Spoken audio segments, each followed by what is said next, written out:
Imagine paying an extra $50 for a flight just because it is the airline you have always used, or choosing a hotel that's out of your way and a grocery store with higher prices simply to keep a streak alive. These decisions have little to do with finding the best deal. They happen because you are almost at the next point threshold. This is the hidden economy of loyalty. These systems function as behavioral guides, centering your attention on the reward and treating the actual price of the transaction as an afterthought. Most of us view miles and cashback as free money, a simple thank you gift from a brand. This began decades ago with retailers handing out physical stamps or punching cards at the register to encourage repeat business. Even then, the intent was to establish a cycle of forced repetition, rather than to offer a gift.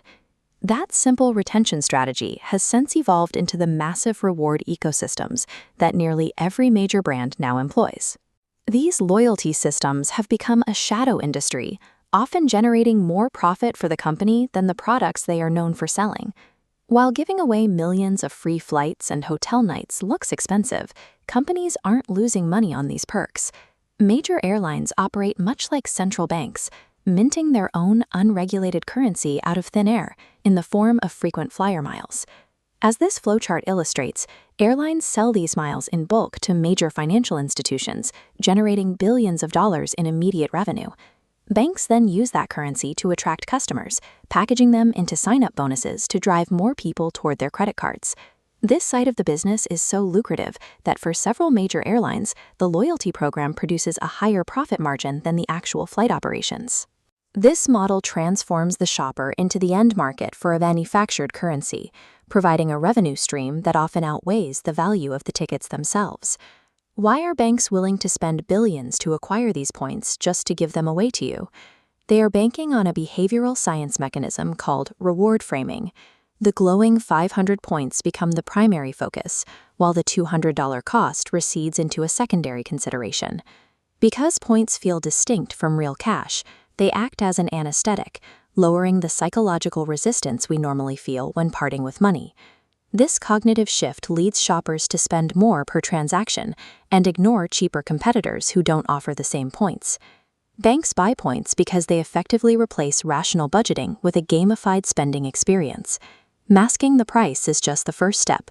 The second is creating an artificial finish line inside the loyalty apps.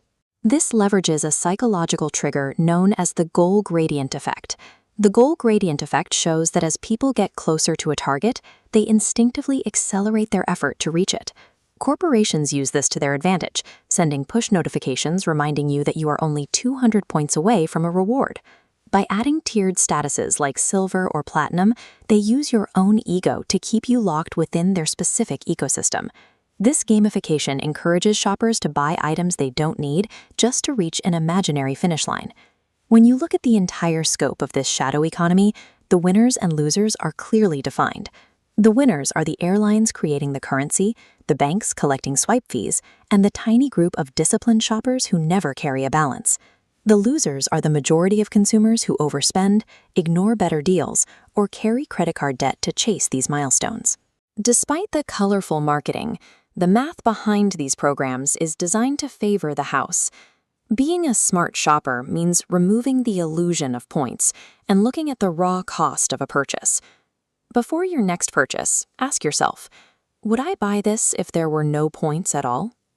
Reward programs are sophisticated financial strategies, successfully presented as corporate gifts. Reclaiming your financial control starts by prioritizing the money in your pocket over the points in an app.